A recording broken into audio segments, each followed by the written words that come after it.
स्वराट् तेने ब्रह्महृदाय आदिकवये मुह्यन्ति यं सूरयः तेजो वारिमृदां यथा विनिमयो यत्र त्रिसर्गो मृषा धाम्ना स्वेन सदा निरस्तकुहकं सत्यं परं धीमहि निगमकल्पतरोर्गलितं फलं सुखमुखादमृतद्रवसंयुतम् पिबत भागवतं रसमालयं मुहुरहो रसिकाः भुवि भावुकाः दारिद्र्यदुःखज्वरदाहितानां मायापिशाची परिमर्दितानां संसारसिन्धौ परिपातितानां क्षेमाय वै भागवतं प्रगर्जति साङ्केत्यं पारिहास्यं वा स्तोभं हेलनमेव वा वैकुण्ठनामग्रहणम् अशेषाघहरं विदुः ಶ್ರೀ ಗುರುಭ್ಯೋ ನಮಃ ಹರಿ ಓಂ. ನಿನ್ನೆ ಪರಮಾತ್ಮ ತನ್ನ ಭಕ್ತರ ಬಗ್ಗೆಗಿನ ಹಿರಿಮೆಯನ್ನ ತಿಳಿಸಿಕೊಡುವಂತಹ ಸಂದರ್ಭದಲ್ಲಿ ನನ್ನ ಭಕ್ತರಿಗೆ ನಾನಾಗಿಯೇ ಆಫರ್ ಮಾಡಿದ್ರು ಕೂಡ, ಎಷ್ಟೋ ಸಂದರ್ಭದಲ್ಲಿ ನನ್ನ ಭಕ್ತರಿಗೆ ನಾನಾಗಿಯೇ ಕೆಲವೊಂದಿಷ್ಟು ವರಗಳನ್ನ ಕೊಡ್ಲಿಕ್ಕೆ ಅಂತ ಪ್ರಯತ್ನ ಪಟ್ಟರು ಆ ವರಗಳನ್ನ ಅವ್ರು ಅಪೇಕ್ಷೆ ಪಡೋದಿಲ್ಲ ಅಂತಾದಾಗ ಸಾಲೋಕ್ಯ, ಸಾರೂಪ್ಯ, ಸಾಮೀಪ್ಯ, ಸಾಯುಜ್ಯ ಎಂಬಂತಹ ಮೋಕ್ಷಗಳನ್ನ ಕೊಡ್ಲಿಕ್ಕೆ ಅಂತ ನಾನಾಗಿಯೇ ಪ್ರಯತ್ನ ಪಟ್ಟಾಗ್ಲೂ ಆ ವರಗಳನ್ನೇ ಅವರು ಬಯಸುವುದಿಲ್ಲ, ಅದರಲ್ಲಿಯೇ ಅವರಿಗೆ ಆಸಕ್ತಿ ಇಲ್ಲ ಅಂತಾದಾಗ ಇನ್ನ ಕ್ಷುಲ್ಲಕವಾದಂತಹ ಕೆಲವೊಂದಿಷ್ಟು ಬಯಕೆಗಳನ್ನಂತೂ ಸರ್ವಥಾ ಅವರು ಮಾಡಲಾರರು ಅಂತ ನಿರೂಪಣೆ ಮಾಡಿ ಅದರಲ್ಲಿ ಯಾವ್ಯಾವುದನ್ನ ಮೋಕ್ಷದಲ್ಲಿ ಒಂದು 4 ವಿಧಗಳನ್ನ ಅವರು ಹೇಳ್ತಾ ಇದ್ದಾರೆ. ಸಾಲೋಕ್ಯ, ಸಾರೂಪ್ಯ, ಸಾಮೀಪ್ಯ ಮತ್ತು ಸಾಯುಜ್ಯ ಅಂತ 4 ವಿಧವಾದ ಮೋಕ್ಷಗಳು ಅಂತ ಆ ಮೋಕ್ಷಗಳ ಸ್ವರೂಪವನ್ನೇ ಹೇಳ್ತಾರೆ. ಅಲ್ಲಿ ಸಾಲೋಕ್ಯ ಅಂದ್ರೆ ಏನು ಅಂತಂದ್ರೆ ಆ ಮೋಕ್ಷದಲ್ಲಿರುವಂತಹ ತಾರತಮ್ಯ ಇದು.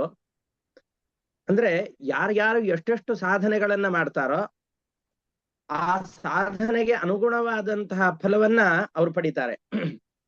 ಪರಮಾತ್ಮ ಅವರ ಭಕ್ತರಲ್ಲಿಯೂ ಕೂಡ ಯಾರ್ಯಾರಲ್ಲಿ ಹೆಚ್ಚೆಚ್ಚು ಭಕ್ತಿ ಇದೆಯೋ ಆ ಭಕ್ತಿಗೆ ಅನುಗುಣವಾದಂತಹ ಫಲವನ್ನ ಕೊಡುತ್ತಾನೆ.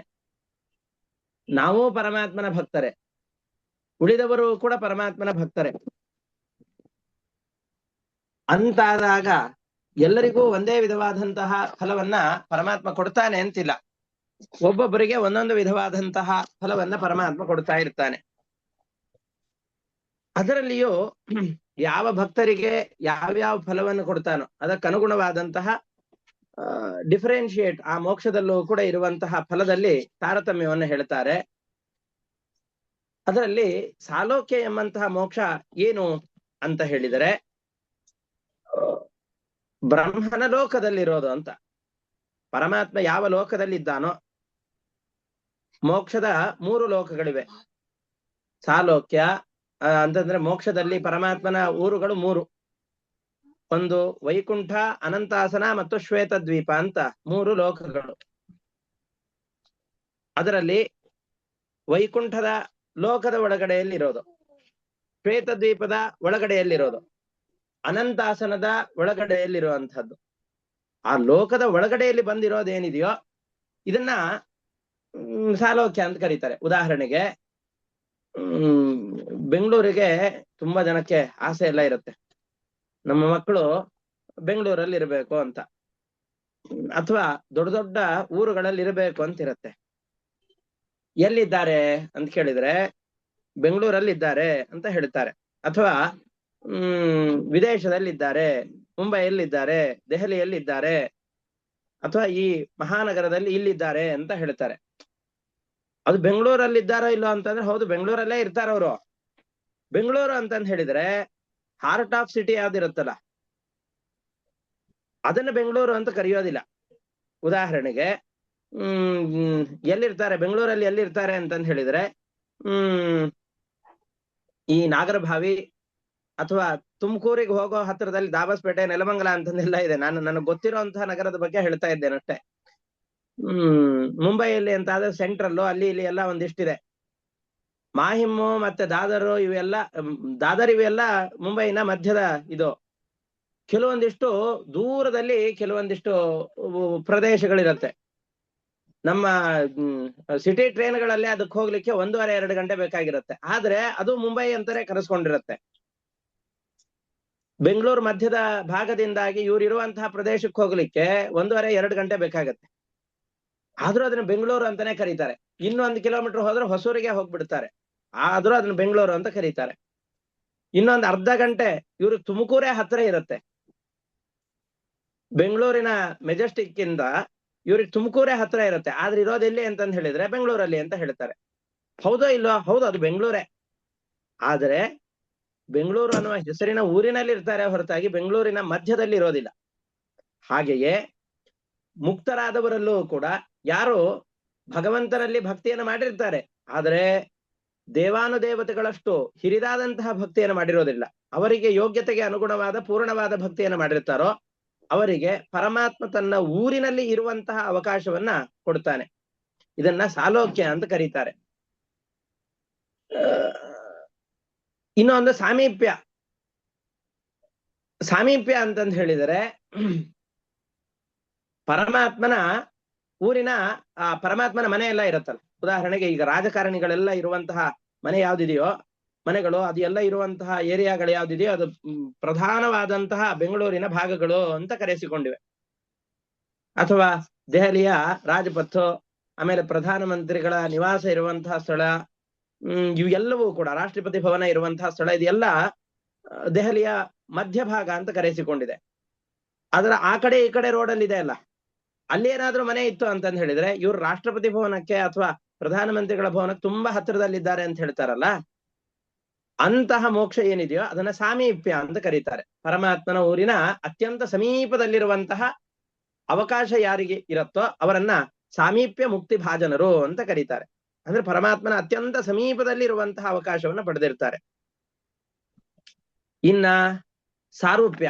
ಸಾರೂಪ್ಯ ಅಂತಂದು ಹೇಳಿದ್ರೆ ಪರಮಾತ್ಮನಿಗಿರುವ ಹಾಗೆ ಶಂಖ, ಚಕ್ರ, ಗದಾ, ಪದ್ಮಗಳನ್ನ ಧರಿಸಿಕೊಂಡು 4 ಕೈಗಳುಳ್ಳವರಾಗಿ ಈ ಭೋಗಗಳನ್ನ ಅನುಭವಿಸ್ತಾ ಇರ್ತಾರೆ. ಅಂತಹವರನ್ನ ಸಾರೂಪ್ಯ ಮುಕ್ತಿ ಭಾಜನರು. ಅವರು ಸಮೀಪದಲ್ಲೂ ಇರ್ತಾರೆ, ಅದೇ ರೀತಿಯ ಭಗವಂತನಂತಹ ಶಂಖ, ಚಕ್ರ, ಗದಾ, ಪದ್ಮಗಳನ್ನ ಧರಿಸಿಕೊಂಡು ಸುಖವಾಗಿರ್ತಾರೆ. ಪರಮಾತ್ಮನಂತಹ ರೂಪ ಪರಮಾತ್ಮನೇ ಆಗುತ್ತಾರೆ ಅಂತ ಅರ್ಥ ಅಲ್ಲ. ಇದನ್ನ ಸಾಮೀಪ್ಯ ಮುಕ್ತಿ ಭಾಜನರು ಅಂತ ಕರೀತಾರೆ. ಇನ್ನ ಸಾಯುಜ್ಯ ಅಂತ, ಅದು ಪರಮ ಮುಕ್ತಿ. ಅದು ಅಂದ್ರೆ ಮುಕ್ತಿಯಲ್ಲಿ ಕೆಟಗರಿಯಲ್ಲಿ ತುಂಬಾ ಉನ್ನತವಾದಂತಹ ಮುಕ್ತಿ, ಬ್ರಹ್ಮ ರುದ್ರಾದಿ ದೇವತೆಗಳಿಗೆ ಮಾತ್ರ ಸಿಗುವಂತಹದ್ದು.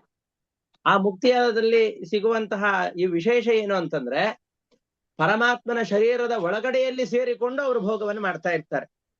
ಇದು ನಮಗೆ ಯೋಚನೆ ಮಾಡ್ಲಿಕ್ಕೂ ಆಗೋದಿಲ್ಲ. ಪರಮಾತ್ಮನ ಶರೀರದ ಒಳಗಡೆಯಲ್ಲಿ ಸೇರಿಕೊಂಡು ಪರಮಾತ್ಮನ ಕರಚರಣಾದಿ ಅವಯವಗಳಿಂದಾಗಿ ಇವರು ಭೋಗವನ್ನು ಮಾಡ್ತಾ ಇರ್ತಾರೆ. ಇಂತಹ ಅದ್ಭುತವಾದಂತಹ ಮೋಕ್ಷ ಏನಿದೆಯೋ, ತಮ್ಮ ತಮ್ಮ ಕರ್ಮಗಳಿಂದ ಸಂಪಾದಿತವಾದ ಭೋಗಗಳನ್ನೇ ಅನುಭವಿಸ್ತಾ ಇರ್ತಾರೆ. ಆದ್ರೆ ಇಂತಹ ಭೋಗವನ್ನ ಸಾಯುಜ್ಯ ಮುಕ್ತಿ ಅಂತ ಕರೀತಾರೆ ಅಂತ ಹೇಳ್ತಾರೆ. ಹಾಗಾಗಿ ಸಾಲೋಕ್ಯ, ಸಾಮೀಪ್ಯ, ಸಾರೂಪ್ಯ ಮತ್ತು ಸಾಯುಜ್ಯ ಅಂತ ಮೋಕ್ಷದಲ್ಲಿರುವಂತಹ 4 ವಿಭಾಗಗಳು. ಆ ವಿಭಾಗಕ್ಕೆ ಅನುಗುಣವಾಗಿ ಅಂದ್ರೆ ಈ ವಿಭಾಗ ಆ ಭಕ್ತರ ಭಕ್ತಿಗೆ ಅನುಗುಣವಾಗಿ ಸಿಗುವಂತಹದ್ದು. ಇದರಲ್ಲಿ ಸಾಯುಜ್ಯ ಮುಕ್ತಿಯನ್ನು ಪಡೆಯೋರೇ ಯಾರಿದ್ದಾರೋ, ಈಗ ಕೊನೆಗೆ ಯಾರಿದ್ದಾರಲ್ಲ, ಯಾರು ಅಂದ್ರೆ ಸಾಲೋಕ್ಯ, ಪರಮಾತ್ಮನ ಲೋಕದಲ್ಲಿ ಇರುವಂತಹವರು. ಆಮೇಲೆ ಸಾಮೀಪ್ಯ ಮುಕ್ತಿ ಭಾಜನರು ಯಾರಿದ್ದಾರಲ್ಲ, ಅವರು ಮೋಕ್ಷ ಬೇಕು ಅನ್ನೋದಕ್ಕೋಸ್ಕರವಾಗಿ ಭಗವಂತನಲ್ಲಿ ಭಕ್ತಿಯನ್ನು ಮಾಡುವವರು. ಯಾಕೆಂದ್ರೆ ಮೋಕ್ಷದಲ್ಲಿ ಒಳ್ಳೆ ಸುಖ ಇರುತ್ತೆ ಅನ್ನೋ ಕಾರಣದಿಂದಾಗಿ ಆ ಮೋಕ್ಷವನ್ನು ಬಯಸುವವರು. ಆದರೆ ಸಾರೂಪ್ಯ ಮತ್ತು ಸಾಯುಜ್ಯ ಮುಕ್ತಿ ಭಾಜನರಿದ್ದಾರಲ್ಲ, ಅವರು ಸಾಕ್ಷಾತ್ ದೇವತೆಗಳವರು. ದೇವತೆಗಳಿಗೆ ಮೋಕ್ಷದಲ್ಲಿ ಸುಖ ಆಗತ್ತೆ ಅನ್ನೋ ಕಾರಣದಿಂದ ಮೋಕ್ಷವು ಅಪೇಕ್ಷಿತ ಅಲ್ಲ, ಹೊರತಾಗಿ ಮೋಕ್ಷದಲ್ಲಿ ವಿಶೇಷವಾಗಿ ಪರಮಾತ್ಮನ ಸಾಮೀಪ್ಯ ಸಿಗತ್ತೆ. ಅಷ್ಟೇ ಅಲ್ಲದೇನೆ ಮೋಕ್ಷದಲ್ಲಿ ಮತ್ತಷ್ಟು ಭಗವಂತನ ಸೇವೆಗೆ ಅವಕಾಶ ಸಿಗತ್ತೆ. ಪರಮಾತ್ಮನ ಅತ್ಯಂತ ಸಾಮೀಪ್ಯದಲ್ಲಿ ನಾವು ಇರಬಹುದು, ನಿರಂತರವಾಗಿ ಪರಮಾತ್ಮನ ದರ್ಶನಾದಿಗಳಾಗತ್ತೆ ಅನ್ನೋ ಕಾರಣದಿಂದಾಗಿ ಮಾತ್ರ ಮೋಕ್ಷವು ಅಪೇಕ್ಷಿತ ಅಂತ ಹೇಳ್ತಾರೆ. ಅಂತಹ ಭಕ್ತರು ಉಳಿದ ಎಲ್ಲ ಭಕ್ತರನ್ನ ಇಟ್ಟುಕೊಂಡು ಪರಮಾತ್ಮ ಹೇಳ್ತಾನೆ, ಇಂತಹ ಫಲಗಳನ್ನು ಕೊಡ್ತೇವೆ ಅಂತಂದಾಗಲೇನೆ ಪರಮಾತ್ಮನಿಗೆ ಇದು ಬೇಡ ಅಂತಾದಾಗ, ಭಕ್ತರಿಗೆ ಬೇಡ ಅಂತಾದಾಗ ಇನ್ನು ಸ್ವರ್ಗಾದಿ ಕ್ಷುಲ್ಲಕವಾದಂತಹ ಕಾಮನೆಗಳಿಂದಾಗಿ ಅವ್ರು ಎಂದಿಗೂ ಕೂಡ ಕರ್ಮಗಳನ್ನು ಮಾಡೋದಿಲ್ಲ. ಅಂತಹ ವ್ಯಕ್ತಿಗಳಲ್ಲಿ ಅಂಬರೀಷ ಚಕ್ರವರ್ತಿಯು ಒಬ್ಬ. ಅವನ ರಕ್ಷಣೆಗೆ ಅಂತ ನಾನು ಇಟ್ಟಂತಹ ಚಕ್ರವನ್ನ ಹಿಂಪಡೆಯುವ ಸಾಮರ್ಥ್ಯ ನನಗೇ ಇಲ್ಲವಾಗಿದೆ. ನೀನು ಅವನ ಬಳಿಯಲ್ಲಿಯೇ ಹೋಗಿ ಕೇಳು, ಆವಾಗ ಅವನಿಂದ ನಿನಗೇನಾದರೂ ರಕ್ಷಣೆ ಸಿಗಬಹುದು ಅಂತ ಪರಮಾತ್ಮ ಹೇಳಿದಾಗ ದುರ್ವಾಸ ಋಷಿಗಳು ಆ ಪರಮಾತ್ಮನ ಬಳಿಯಲ್ಲಿಯೇನೆ ಬಂದು ಉತ್ತರವನ್ನ ಪ್ರಾರ್ಥನೆಯನ್ನು ಮಾಡ್ತಾರೆ, ಬೇಡಿಕೊಳ್ಳುತ್ತಾರೆ ಅಂತ ಇಷ್ಟು ಕಥಾಭಾಗಗಳನ್ನ ನಾವು ನೋಡ್ತಾ ಇದ್ವಿ. ಅದರಲ್ಲಿ ಅಂಬರೀಷ ಚಕ್ರವರ್ತಿ ಈ ಸುದರ್ಶನ ಚಕ್ರವನ್ನ ಪ್ರಾರ್ಥನೆ ಮಾಡ್ತಾ ಇರುವಂತಹ ಒಂದು 4-5 ಶ್ಲೋಕಗಳನ್ನು ನೋಡಿದ್ದೇವೆ. ಇನ್ನೊಂದು 3-4 ಶ್ಲೋಕಗಳಲ್ಲಿ ಆ ಚಕ್ರದ ವರ್ಣನೆಯನ್ನ ಮಾಡ್ತಾನೆ. ಆಮೇಲೆ ಆ ಚಕ್ರ ಶಾಂತವಾಗತ್ತೆ. ಆ ಭಾಗಗಳನ್ನ ನೋಡ್ತಾ ಹೋಗೋಣ. 9ನೇ ಸ್ಕಂದದ 6ನೇ ಅಧ್ಯಾಯ. ಇನ್ನು ಉಳಿದಂತಹ 2 ಪ್ರಶ್ನೆಗಳಿಗೆ ಉತ್ತರ ಮುಂದಿನ ಪಾಠದಲ್ಲಿಯೇ ಬರುತ್ತೆ, ಅದರಿಂದಾಗಿ ಅಲ್ಲಿಯೇ ನಿರೂಪಣೆ ಮಾಡ್ತೇನೆ. ಇದರಲ್ಲಿ 6ನೇ ಅಧ್ಯಾಯದ 66ನೇ ಶ್ಲೋಕವನ್ನ ನೋಡ್ತಾ ಇದ್ದೇವೆ. ಈ ಸುದರ್ಶನ ಚಕ್ರದ ಹಿರಿಮೆ ಏನು ಅಂತಂದು ಹೇಳಿದ್ರೆ, ಜಗತ್ತಿನಲ್ಲಿ ಧರ್ಮ ರಕ್ಷಣೆ ಮಾಡಬೇಕು ಅಂತಂದಾಗ ದೇವತೆಗಳೆಲ್ಲ ಪರಮಾತ್ಮನನ್ನ ಪ್ರಾರ್ಥನೆ ಮಾಡಿದರೆ ಪರಮಾತ್ಮ ಎಲ್ಲರ ರಕ್ಷಣೆಗೋಸ್ಕರ ಅಂತ ಈ ಸುದರ್ಶನ ಚಕ್ರವನ್ನ ಪ್ರಯೋಗ ಮಾಡ್ತಾರೆ. ಧೂಮಕೇತು ಬಂದು ಜಗತ್ತಿನಲ್ಲಿರುವಂತಹ ಎಲ್ಲ ಪಾಪಿಗಳನ್ನ, ಅಥವಾ ಧೂಮಕೇತು ಬಂದು ಭೂಮಿಗೆ ಅಪ್ಪಳಿಸಿತು ಅಂತಾದ್ರೆ ಆ ಬಿದ್ದಂತಹ ಜಾಗದಲ್ಲಿರುವಂತಹ ವಸ್ತುಗಳೆಲ್ಲವೂ ಹೇಗೆ ನಾಶವಾಗಿ ಹೋಗುತ್ತೋ ಹಾಗೆ ಈ ಸುದರ್ಶನ ಚಕ್ರವು ಕೂಡ ಒಂದು ದೊಡ್ಡದಾದಂತಹ ಬೆಂಕಿಯನ್ನು ಉಗುಳುವಂತಹ ಧೂಮಕೇತುವಿನ ಹಾಗಿದೆ. ಇದು ಎಲ್ಲೋ ಬೇಡದೇ ಇರುವಂತಹ ಸ್ಥಳದಲ್ಲಿ ಬೀಳುವಂತಹದ್ದಲ್ಲ. ಎಲ್ಲಿ ಬಂದು ಬೀಳತ್ತೆ ಅಂತಂದ್ರೆ, ಎಲ್ಲಿ ವ್ಯಕ್ತಿಗಳಿದ್ದಾರೋ, ರಾಕ್ಷಸರು, ಅಯೋಗ್ಯರಾದವರು, ಸಜ್ಜನರಿಗೆ ಕಂಟಕರಾದವರು, ಧರ್ಮಕ್ಕೆ ಹಿಂಸೆಯನ್ನುಂಟು ಮಾಡುವವರು, ಧಾರ್ಮಿಕರಾದವರಿಗೆ ತೊಂದರೆಯನ್ನುಂಟು ಮಾಡುವ ವ್ಯಕ್ತಿಗಳ ಮೇಲೆ ಬಂದು ಅವರಿಗಷ್ಟೇ ಹೊಡೆಯುತ್ತೆ. ನಾವು ಈಗಿನ ಕ್ಷಿಪಣಿಗಳು ಮುಂತಾದವುಗಳಿಗಿಂತ ಇದು ಒಂದು ಅಡ್ವಾನ್ಸ್ಡ್ ಇದು. ಯಾಕೆ ಅಂತಂದ್ರೆ ಈಗಿನ ಕ್ಷಿಪಣಿಗಳೆಲ್ಲ ಯಾವ್ದಾದ್ರೂ ಒಂದು ನಗರದ ಮೇಲೆ ಬಿತ್ತು ಅಂತಂದ್ರೆ ಯಾರು ಕೆಟ್ಟ ಕೆಲಸ ಮಾಡಿರ್ತಾರೋ ಅವ್ರಿಗೆ ಅಷ್ಟೇ ಅಲ್ಲ, ಅಕಸ್ಮಾತ್ ಅಲ್ಲಿ ಏನೋ ತಪ್ಪು ಮಾಡದೇ ಇರೋರು ಇದ್ರು ಅಂದ್ರೂ ಕೂಡ ಅವರಿಗೂ ಕೂಡ ಹಾನಿಯನ್ನು ಉಂಟು ಮಾಡುತ್ತೆ. ಆದರೆ ಈ ಸುದರ್ಶನಾಸ್ತ್ರ ಮಾತ್ರ ಯಾರು ಅಪರಾಧಿಗಳೋ ಅವರಿಗೆ ಮಾತ್ರ ಶಿಕ್ಷೆಯನ್ನು ಕೊಡುತ್ತೆ ಹೊರತಾಗಿ ಸಾವಿರಾರು ಜನ ಇದ್ರೂ ಕೂಡ ತಪ್ಪು ಮಾಡಿದ ವ್ಯಕ್ತಿಯ ಬಳಿಯಲ್ಲಿಯೇ ಹೋಗತ್ತೆ. ಹೇಗೆ ಅಂತಂದ್ರೆ, 100 ಹಸುಗಳಿದ್ರೂ ಕೂಡ ಕರು ತನ್ನ ತಾಯಿಯ ಬಳಿಯಲ್ಲಿಯೇ ಹೋಗತ್ತೆ ಹೊರತಾಗಿ ಬೇರೆಯವರ ಬಳಿಯಲ್ಲಿ ಹೋಗೋದಿಲ್ಲ. ಕೆಚ್ಚಲನ್ನ ಬೇರೆ ಹಸುಗಳಲ್ಲೂ ಕೆಚ್ಚಲಿದೆ ಅಲ್ಲಿಯೇ ಹಾಲು ಕುಡಿದ್ರಾಯ್ತು ಅಂತ ಹೋಗೋದಿಲ್ಲ. ಹೊರತಾಗಿ ಯಾವ ವ್ಯಕ್ತಿ ತನಗೆ ಅಂತ ತನ್ನ ತಾಯಿ ಇದ್ದಾಳೋ ಅವಳಲ್ಲಿಯೇ ಹೋಗಿ ಅವಳ ಕೆಚ್ಚಲಿನಲ್ಲಿರುವ ಹಾಲನ್ನು ಮಾತ್ರ ಆ ಕರು ಹೇಗೆ ಕುಡಿಯತ್ತೋ ಹಾಗೆಯೇನೆ ನಾವು ಮಾಡಿದ ಶುಭ ಅಶುಭ ಕರ್ಮಗಳಿಗೆ ಫಲವನ್ನು ಕೊಡುವಂತಹ ಪರಮಾತ್ಮನೂ ಕೂಡ ಕೆಟ್ಟ ಕರ್ಮಗಳಿಗೆ ಫಲವನ್ನು ಕೊಡುವಾಗ, ಅದಕ್ಕನುಗುಣವಾದಂತಹ ಶಿಕ್ಷೆಯನ್ನು ಕೊಡುವಾಗ ಈ ಅಸ್ತ್ರಗಳನ್ನ ಪ್ರಯೋಗ ಮಾಡಿದಾಗ ಯಾರು ಅಪರಾಧಿಗಳೋ ಅವರಿಗೆ ಮಾತ್ರ ಅದರ ಶಿಕ್ಷೆ ಅನ್ನೋದು ತಟ್ಟತ್ತೆ ಹೊರತಾಗಿ ಬೇರೆಯವರಿಗೆ ಬರೋದಿಲ್ಲ. ಈ 3 ಲೋಕದ ರಕ್ಷಣೆಯನ್ನು ಮಾಡುವ ಸಲುವಾಗಿ ಅದ್ಭುತವಾದ ಕಾರ್ಯವನ್ನು ಮಾಡುವಂತಹದ್ದು ಈ ಸುದರ್ಶನಾಸ್ತ್ರ. ಅಂತಹ ಸುದರ್ಶನಾಸ್ತ್ರವೇ ನಿನಗೆ ನಮಸ್ಕಾರವನ್ನು ಮಾಡ್ತೇನೆ. ನನ್ನ ಕಾರಣದಿಂದಾಗಿ ದುರ್ವಾಸ ಋಷಿಗಳಿಗೆ ನಿನ್ನಿಂದ ಏನು ಅಪಾಯವಾಗ್ತಾ ಇದೆಯೋ ಅದರಿಂದ ಅವರನ್ನ ರಕ್ಷಣೆ ಮಾಡು ಅಂತ ಕೇಳ್ತಾ ಇದ್ದ. ನೀನು ಪರಮಾತ್ಮ ಯುದ್ಧಕ್ಕೆ ನಿಂತ ಅಂತಾದ್ರೆ ನಿನ್ನನ್ನ ಯುದ್ಧದಲ್ಲಿ ಪ್ರಯೋಗ ಮಾಡ್ತಾನೆ. ನೀನು ರಾಕ್ಷಸರ ಕೈ, ಕಾಲು, ತಲೆ, ಕುತ್ತಿಗೆಗಳು ಯಾವ ಅವಯವಗಳಿವೆಯೋ ಅವು ಎಲ್ಲ ಅವಯವಗಳನ್ನ ತುಂಡರಿಸಿ ಯಾವಾಗಲೂ ಪರಮಾತ್ಮನ ಕಾರ್ಯವನ್ನು ಮಾಡೋದ್ರಲ್ಲಿ ಆಸಕ್ತನಾಗಿರ್ತಿ. ನಿನ್ನ ಪ್ರಕಾಶದಿಂದಾಗಿ ಎಷ್ಟೇ ಕಠೋರವಾದಂತಹ ತಮಸ್ಸಿದ್ರೂ ಕೂಡ ಆ ತಮಸ್ಸೆಲ್ಲ ಕತ್ತರಿಸಿ ಹೋಗಿ ಜಗತ್ತೆಲ್ಲ ಪ್ರಕಾಶಮಯವಾಗಿ ಬೆಳಗತ್ತೆ. ಹೀಗಾಗಿ ನಿನ್ನ ಮಹಿಮೆಯನ್ನ ನಿನ್ನ ಎದುರಾಗಿ ನಿಲ್ಲಲಿಕ್ಕೆ ಯಾರಿಗೂ ಸಾಮರ್ಥ್ಯ ಇಲ್ಲ. ನಿನ್ನ ಎದುರಾಗಿ ನಿಂತು ನಿನ್ನನ್ನ ಎದುರು ಹಾಕಿಕೊಂಡು ಯಾರಿಗೂ ಯುದ್ಧವನ್ನು ಮಾಡುವ ಸಾಮರ್ಥ್ಯ ಇಲ್ಲ. ಹಾಗಾಗಿ ನಿನ್ನನ್ನ ನಾನು ನಮಸ್ಕಾರ ಮಾಡಿ ಮತ್ತೆ ಮತ್ತೆ ಬೇಳಿಕೊಳ್ಳುತ್ತಾ ಇದ್ದೇನೆ. ಪರಮಾತ್ಮ ನಿನ್ನನ್ನ ನಿಯೋಜನೆ ಮಾಡಿದ್ದು ದುಷ್ಟರ ಸಂಹಾರಕ್ಕೋಸ್ಕರ, ಹೊರತಾಗಿ ಭಕ್ತರಿಗೆ ಭಯವನ್ನು ಉಂಟು ಮಾಡುವುದು ನಿನ್ನ ಕೆಲಸ ಅಲ್ಲ.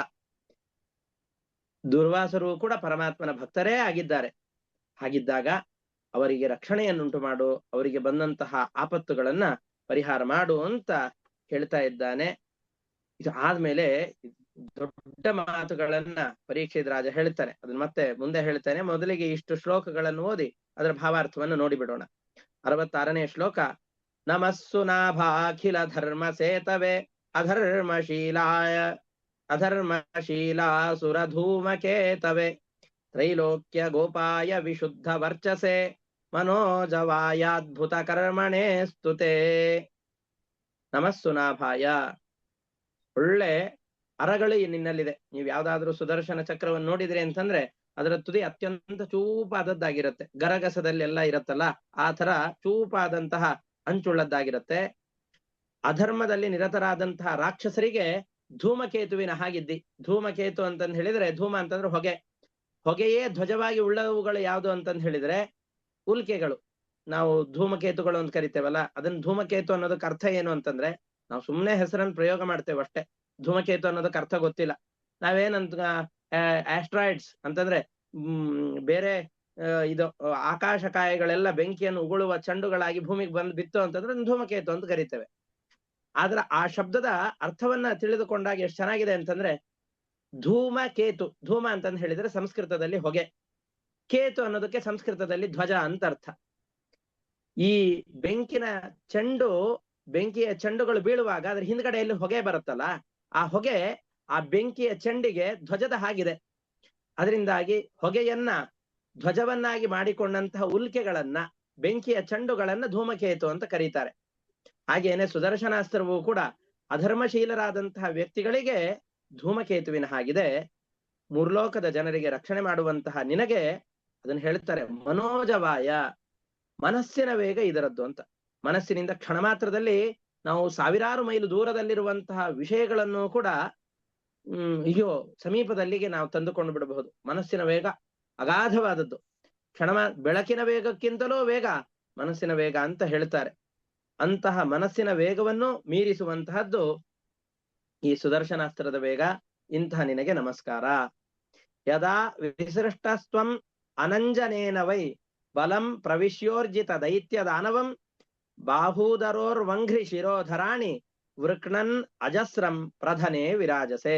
ಪ್ರಧನ ಅಂತಂದ್ ಹೇಳಿದ್ರೆ ಯುದ್ಧದಲ್ಲಿ ಪರಮಾತ್ಮನಿನ್ನ ಪ್ರಯೋಗವನ್ನ ಮಾಡಿದಾಗ ಶತ್ರು ಸೈನ್ಯವನ್ನ ಹೊಕ್ಕು ಅವರ ತಲೆ, ಬಾಹುಗಳು, ತೊಡೆಗಳು, ಯಾವ ಯಾವ ಅವಯವಗಳಿವೆಯೋ ಆ ಎಲ್ಲ ಅವಯವಗಳನ್ನ ಕತ್ತರಿಸಿ ಹಾಕ್ತಾ ಯಾವಾಗಲೂ ಪರಮಾತ್ಮನ ಸೇವೆಯಲ್ಲಿ ನಿರತರಾಗಿರ್ತಿ.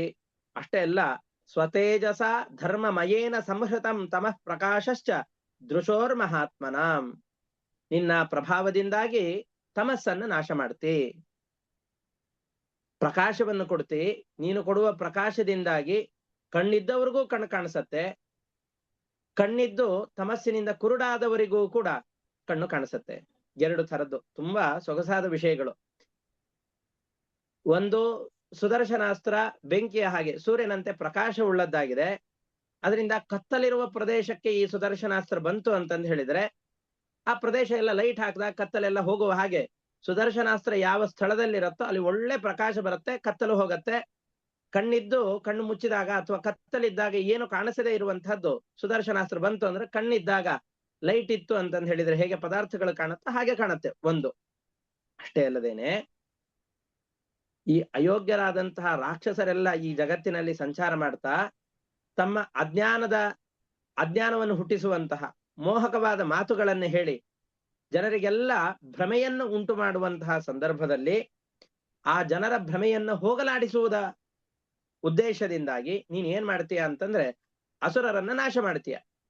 ಅಸುರರು ನಷ್ಟರಾದಾಗ ಮೃತರಾದರು ಅಂತಂದು ಹೇಳಿದ್ರೆ ಅವರಿಂದ ಪಸರಿಸಿದಂತಹ ಅಜ್ಞಾನವೂ ನಾಶವಾಗತ್ತೆ, ಜ್ಞಾನದ ದೃಷ್ಟಿ ಅಂತರಂಗದಲ್ಲಿ ಉದ್ಭವಿಸತ್ತೆ ಅಂತ ಇದರಲ್ಲಿ ಹೇಳ್ತಾ ಇದ್ದಾರೆ. ಅಂತಹ ಜ್ಞಾನದ ದೃಷ್ಟಿಯನ್ನ ಜಗತ್ತಿಗೆ ಕೊಡುವಂತಹ ಅಥವಾ ಪ್ರಕಾಶದ ಮೂಲಕವಾಗಿ ತಮಸ್ಸನ್ನ ನಾಶ ಮಾಡುವಂತಹ ಸುದರ್ಶನ ಚಕ್ರವೇ ನಿನಗೆ ನಮಸ್ಕಾರ.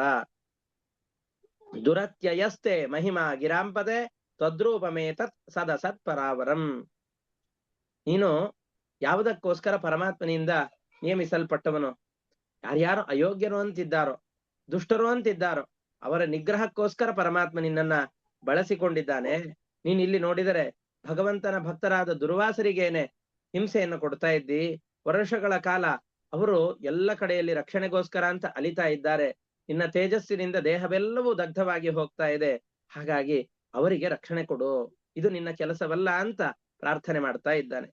ಸತ್ವಂ ಜಗತ್ರಾಣ ಖಲ ಪ್ರಹಾಣಯೇ ನಿರೂಪಿತ ಸರ್ವಸಹೋ ಗದಾಭೃತ ವಿಪ್ರಾಯ ಚಾಸ್ಮತ್ ಕುಲ ದೈವ ಹೇತವೇ ವಿಧೇಹಿ ಭದ್ರಂ ತದನುಗ್ರಹೋ ಹಿನಃ. ಯಾರಾದ್ರೂ ಮುಂದಿನ ನನ್ನ ಪೀಳಿಗೆಯವರು ಬಂದಾಗ ಅಂಬರೀಷ ಚಕ್ರವರ್ತಿ ಏನ್ ಮಾಡ್ದ ಅಂತಂದ್ರೆ, ಅವನ ರಕ್ಷಣೆಗೋಸ್ಕರ ಇದ್ದಂತಹ ಸುದರ್ಶನಾಸ್ತ್ರದಿಂದಾಗಿ ಮನೆಗೆ ಭೋಜನಕ್ಕೋಸ್ಕರ ಬಂದಂತಹ ದುರ್ವಾಸರಿಗೆ ಅವಮಾನ ಮಾಡಿ ಅವರ ನಾಶವಾಗುವ ಹಾಗೆ ಮಾಡ್ದ, ಅವರಿಗೆ ಹಿಂಸೆ ಕೊಟ್ಟ ಅಂತ ನನ್ನ ಬಗ್ಗೆ ತೆಗಳುವ ಹಾಗೆ ಮಾಡಬೇಡ. ಇವರು ಭಗವಂತನ ಭಕ್ತರೇ. ಅಸ್ಮತ್ ಕುಲ ದೈವ ಹೇತವೇ, ನನ್ನ ಕುಲಸ್ವಾಮಿಯಾದಂತಹ ಪರಮಾತ್ಮನ ಪ್ರೀತಿಗೋಸ್ಕರವಾಗಿ, ಅವನಿಗೆ ಬ್ರಾಹ್ಮಣರ ಹಿಂಸೆ ಎಂದಿಗೂ ಸೇರೋದಿಲ್ಲ. ಅಂತಹ ದೇವರ ಪ್ರೀತಿಗೋಸ್ಕರವಾಗಿ ದಯಮಾಡಿ ನಿನ್ನ ಕೋಪವನ್ನ ಶಾಂತ ಮಾಡಿಕೋ, ನಿನ್ನ ತೇಜಸ್ಸನ್ನ ಕಡಿಮೆ ಮಾಡಿಕೋ ಅಂತ ಅಂಬರೀಷ ಚಕ್ರವರ್ತಿ ಕೇಳ್ತಾ ಇದ್ದಾನೆ. ಅಷ್ಟೇ ಅಲ್ಲ, ಎಂತಹ ಅವನ ಕೋಮಲವಾದಂತಹ ಮನಸ್ಸು, ಎಷ್ಟು ವಿನಮ್ರನಾಗಿ ಆ ಚಕ್ರವನ್ನು ಪ್ರಾರ್ಥನೆ ಮಾಡ್ತಾ ಇದ್ದಾನೆ ಅಂತಂದ್ರೆ, ನಾನು ಜಗತ್ತಿನಲ್ಲಿ ಏನಾದ್ರೂ ದಾನ ಮಾಡಿದ್ದೇನೆ ಅಂತಾದ್ರೆ, ನಾವು ಈಗ ತಾನೇ ನೋಡಿದ್ದೇವೆ, ತನ್ನ ಏಕಾದಶಿ ವ್ರತದ ಸಮಾಪ್ತಿಗೋಸ್ಕರವಾಗಿ ಅಂಬರೀಷ ಚಕ್ರವರ್ತಿ 60 ಕೋಟಿ ಗೋವುಗಳನ್ನ, ರಾಸುಗಳನ್ನ ದಾನ ಮಾಡಿದ್ದಾನೆ. ಅದು ಕೂಡ ಬಂಗಾರದ ಕವಚಗಳನ್ನ ಕೊಂಬಿಗೆ ಹಾಕಿ, ಕರು ಸಹಿತವಾದಂತಹ ಹಸುಗಳನ್ನ, ರಜತದ ಪಾದುಕೆಗಳಿಂದ ಸಹಿತವಾದಂತಹವುಗಳನ್ನ, ಕಂಚಿನ ಪಾತ್ರೆ ಮುಂತಾದವುಗಳೆಲ್ಲವನ್ನು ಇಟ್ಟು ಇಷ್ಟು ಜನಕ್ಕೆ ದಾನವನ್ನು ಮಾಡಿದಂತಹ ವ್ಯಕ್ತಿ ಅಂಬರೀಷ ಚಕ್ರವರ್ತಿ. ಅವನು ಹೇಳ್ತಾ ಇದ್ದಾನೆ, ನಾನೇನಾದ್ರೂ ಜೀವನದಲ್ಲಿ ಸ್ವಲ್ಪ ಮಟ್ಟಿಗೆ ದಾನ ಮಾಡಿದ್ದೇನೆ ಅಂತಾದ್ರೆ, ಭಗವಂತನ ಉದ್ದೇಶದಿಂದ ಯಾಗ ಮಾಡಿದ್ದೇನೆ ಅಂತಾದ್ರೆ, ನನಗೆ ವಿಹಿತವಾದ ಕ್ಷತ್ರಿಯ ಧರ್ಮವನ್ನ ಅನುಷ್ಠಾನ ಮಾಡಿದ್ದೇನೆ ಅಂತಾದ್ರೆ, ನಮ್ಮ ಕುಲದ ವಿಪ್ರರು, ನನ್ನ ಅತಿಥಿ ಅಭ್ಯಾಗತರನ್ನ ನಾನು ಪ್ರೀತಿಯಿಂದ ಕಂಡಿದ್ದೇನೆ, ಅವರ ಆರಾಧನೆಯನ್ನು ಮಾಡಿದ್ದೇನೆ ಅಂತಾದ್ರೆ, ಆ ಆರಾಧನೆ ಮಾಡಿದ ಪುಣ್ಯದಿಂದಾಗಿ, ದಾನ ಮಾಡಿದ ಪುಣ್ಯದಿಂದಾಗಿ ಏನಾದ್ರೂ ಸ್ವಲ್ಪ ಪುಣ್ಯವನ್ನ, ಈ ಎಲ್ಲ ಕರ್ಮಗಳಿಂದ ಯಾವ್ದಾದ್ರೂ ಸ್ವಲ್ಪ ಪುಣ್ಯವನ್ನ ಗಳಿಸಿಕೊಂಡಿದ್ದೇನೆ ಅಂತಾದರೆ, ಆ ಪುಣ್ಯದ ಫಲದಿಂದಾಗಿ ಈ ಋಷಿಗಳಿಗೆ ನೀನು ಒಳ್ಳೆಯದನ್ನ ಮಾಡು, ನಿನ್ನ ತೇಜಸ್ಸನ್ನ ಕಡಿಮೆ ಮಾಡಿಕೊ, ನಿನ್ನ ತಾಪ ಕಡಿಮೆ ಆಗ್ಲಿ ಅಂತ ಹೇಳ್ತಾ ಇದ್ದಾನೆ. ಯಾರು ತಾನೇ ತಾವು ಮಾಡಿದ ತಪಸ್ಸನ್ನ ಇನ್ನೊಬ್ಬರ ಉಪಕಾರಕ್ಕೋಸ್ಕರ ಅಂತ ತ್ಯಾಗ ಮಾಡ್ತಾರೆ. ನಾವೆಲ್ಲ ಮಾಡುವ ಅಲ್ಪ ಸ್ವಲ್ಪ ಪುಣ್ಯಗಳನ್ನು ಕೂಡ ನಮ್ಮ ಅಹಂಕಾರದಿಂದಾಗಿ ನಾಶ ಮಾಡಿಕೊಂಡ್ರೆ, ಮತ್ತೊಬ್ಬರ ಹಿತಕ್ಕೋಸ್ಕರವಾಗಿ ತನ್ನ ತಪಸ್ಸನ್ನು ಬಳಸ್ತಾನಲ್ಲ, ಇದು ತಪಸ್ಸಿನ ನಾಶಕ್ಕೆ ಕಾರಣವಾಗೋದಿಲ್ಲ, ಅಭಿವೃದ್ಧಿಗೆ ಕಾರಣವಾಗತ್ತೆ. ಅಷ್ಟೇ ಅಲ್ಲ, ಪರಮಾತ್ಮನನ್ನ ನಾನು ಭಕ್ತಿಯಿಂದ ಆರಾಧನೆ ಮಾಡಿ, ಪರಮಾತ್ಮ ನಾನು ಮಾಡಿದ ಆರಾಧನೆಯಿಂದ ಸ್ವಲ್ಪ ಮಟ್ಟಿಗೆ ಪ್ರೀತನಾಗಿದ್ದಾನೆ ಅಂತಾದ್ರೆ, ಆ ಪುಣ್ಯದಿಂದಾಗಿ, ಪರಮಾತ್ಮ ಸಂತುಷ್ಟನಾದ ಆ ಪುಣ್ಯದ ಫಲದಿಂದಾಗಿ ಈ ಮುನಿಯ ರಕ್ಷಣೆ ಆಗ್ಲಿ ಅಂತ ಕೇಳ್ತಾ ಇದ್ದಾನೆ. ಈಗ ತಾನೇ ಶ್ರೀಹರಿಯ ಬಳಿಯಲ್ಲಿ ದುರ್ವಾಸರು ಹೋದಾಗ ಅಂಬರೀಷ ಚಕ್ರವರ್ತಿಯ ಬಳಿಯಲ್ಲಿ ತನ್ನ ಪ್ರೀತಿ ಎಷ್ಟಿದೆ ಅಂತ ಪರಮಾತ್ಮ ತೋರ್ಪಡಿಸಿದ್ದಾನೆ. ಹಾಗಾಗಿ ಇವನ ಪುಣ್ಯ ಬಹಳ ದೊಡ್ಡದಿದೆ. ಆ ಪುಣ್ಯದ ಫಲದಿಂದಾಗಿ ಈ ದುರ್ವಾಸ ಋಷಿಗಳು ತಮ್ಮ ತಾಪದಿಂದಾಗಿ ಪರಿಹೃತರಾಗ್ಲಿ, ಸುದರ್ಶನ ಚಕ್ರದ ತಾಪ ಕಡಿಮೆ ಆಗ್ಲಿ ಅಂತ ಪ್ರಾರ್ಥನೆ ಮಾಡ್ತಾ ಇದ್ದಾನೆ. ಯದ್ಯಸ್ತಿ ದತ್ತಂ ಇಷ್ಟಂ ವಾ ಸ್ವಧರ್ಮೋ ವಾ ಸ್ವನುಷ್ಠಿತಃ ಕುಲಂ ನೋ ವಿಪ್ರದೈವಂ ಚೇತ್ ದ್ವಿಜೋ ಭವತು ವಿಜ್ವರಃ.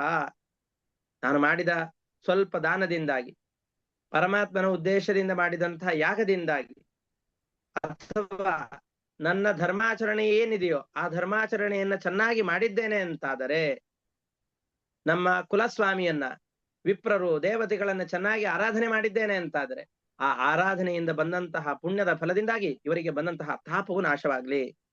ಯದಿಮೇ ಭಗವಾನ್ ಪ್ರೀತಃ ಏಕ ಸರ್ವಗುಣಾಶ್ರಯ ಸರ್ವಭೂತಾತ್ಮ ಭಾವೇನ ದ್ವಿಜೋ ಭವತು ವಿಜ್ವರಃ. ಸರ್ವಜೀವಾಂತರ್ಯಾಮಿ ಅಂತ ಪರಮಾತ್ಮನನ್ನ ನಾನು ಆರಾಧನೆ ಮಾಡ್ತಾ ಇದ್ದೇನೆ. ಆರಾಧನೆ ಮಾಡಿದ ಪುಣ್ಯದ ಫಲದಿಂದಾಗಿ ಈ ಋಷಿಗಳಿಗೆ ಬಂದಂತಹ ತಾಪಗಳು ಕಡಿಮೆಯಾಗಲಿ ಅಂತ ಹೇಳ್ತಾ ಇದ್ದಾರೆ.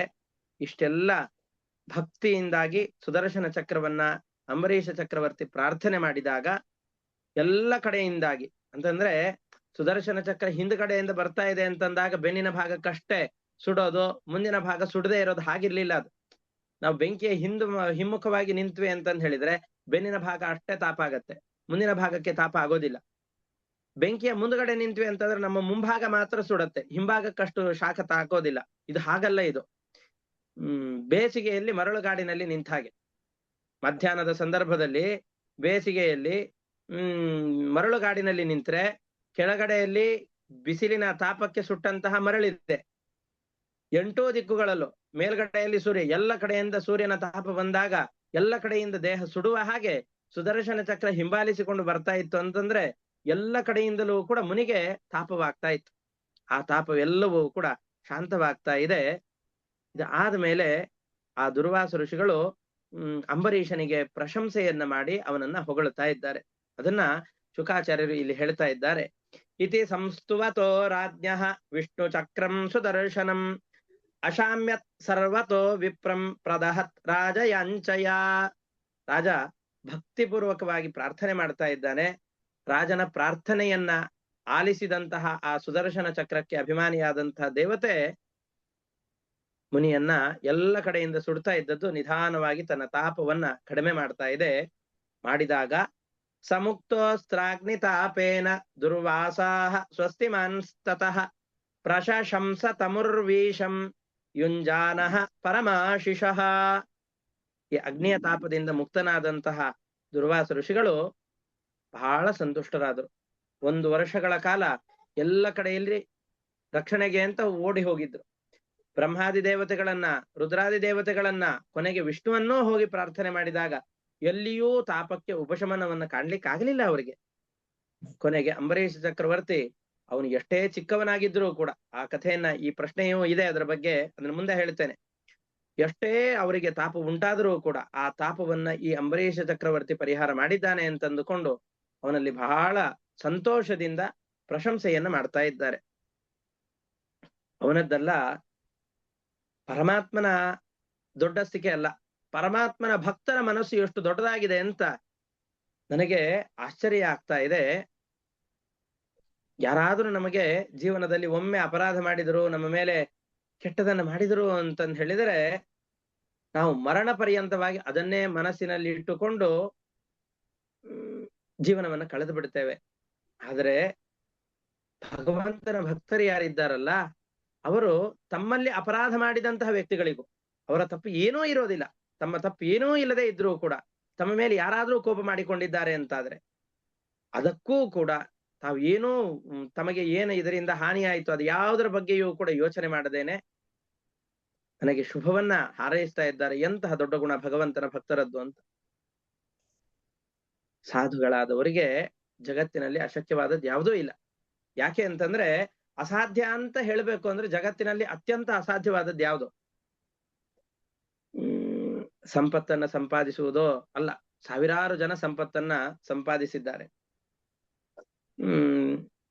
ಹಿಮಾಲಯ ಪರ್ವತವನ್ನು ಏರೋದೋ ಅದನ್ನು ಬೇಕಾದಷ್ಟು ಜನ ಮಾಡ್ತಾರೆ. ಕೈಕಾಲುಗಳಲ್ಲಿ ತ್ರಾಣ ಇದ್ದವನ್ನೆಲ್ಲ ಮಾಡಿಬಿಡ್ತಾನೆ. ಆಕಾಶಕ್ಕೆ ಜಿಗಿಯೋದೋ ಬೇಕಾದಷ್ಟು ಜನ ಮಾಡ್ತಾರೆ. ಪಕ್ಷಿಗಳು ಜಿಗಿಯತ್ತೆ, ಅದರಲ್ಲಿ ವಿಶೇಷ ಇಲ್ಲ. ಜಗತ್ತಿನಲ್ಲಿ ಕಠಿಣಾತಿ ಕಠಿಣವಾದ ಕೆಲಸ ಯಾವುದು ಅಂತಂದು ಹೇಳಿದ್ರೆ ಭಕ್ತಿಯಿಂದ ಭಗವಂತನನ್ನು ಒಲಿಸಿಕೊಳ್ಳುವಂತಹದ್ದು. ತಮ್ಮ ಭಕ್ತಿಯಿಂದ ಭಗವಂತನನ್ನೇ ಒಲಿಸಿಕೊಂಡಂತಹ ವ್ಯಕ್ತಿಗಳಿಗೆ ಅಶಕ್ಯವಾದದ್ದು ಯಾವುದಿದೆ? ಜಗತ್ತಿನಲ್ಲಿ ಅತ್ಯಂತ ಕಷ್ಟವಾದದ್ದು ಅಂದ್ರೆ ಭಗವಂತನನ್ನು ಒಲಿಸಿಕೊಳ್ಳುವಂಥದ್ದು. ಆ ಭಗವಂತನನ್ನು ಒಲಿಸಿಕೊಂಡವರಿಗೆ ಕೋಪವನ್ನ ನಿಗ್ರಹಿಸಿಕೊಳ್ಳುವುದು ದೊಡ್ಡದಲ್ಲವೇ ಇಲ್ಲ.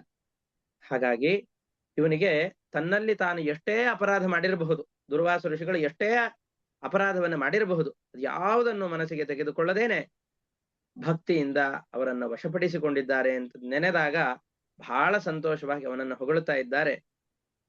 ಯಾಕೆ ಈ ರೀತಿಯಾಗಿ ಆಗತ್ತೆ? ಯಾಕೆ ಈ ರೀತಿಯಾಗಿ ಆಗತ್ತೆ? ನಮಗೆ ಕೋಪ ಬರಲಿಕ್ಕೆ, ಮತ್ತೊಬ್ಬರಿಗೆ ಕೆಟ್ಟದನ್ನ ಬಯಸುವಂತಹ ಭಾವನೆಗಳು ಯಾಕೆ ಬರುತ್ತೆ? ಅವರು ನಮಗೆ ಕೆಟ್ಟದನ್ನೇ ಮಾಡಿರಬಹುದು, ಆದ್ರೂ ನಮಗೆ ಕೆಟ್ಟದನ್ನ ಮಾಡಿದವರಿಗೂ ನಾವು ಕೆಟ್ಟದನ್ನು ಬಯಸಬಾರದು. ಅವರ ಯೋಗ್ಯತೆಗೆ ಏನು ಅನುಗುಣವಾಗಿ ಫಲ ಸಿಗತ್ತೋ ಅದು ಸಿಕ್ಕೇ ಸಿಗತ್ತೆ. ನಮಗೆ ಯಾರಾದ್ರೂ ಏನಾದ್ರು ಅಂದ್ರೆ ತತ್ಕ್ಷಣದಲ್ಲಿ ನಾವು ಪ್ರತಿಕ್ರಿಯೆ ಕೊಟ್ಬಿಡ್ತೇವೆ, ರಿಯಾಕ್ಟ್ ಮಾಡ್ತೇವೆ. ಕ್ರಿಯೆಗೆ ಪ್ರತಿಕ್ರಿಯೆ ತತ್ಕ್ಷಣದಲ್ಲಿ ನಮಗೆ ಯಾಕೆ ಬರುತ್ತೆ? ಬರಬೇಕು.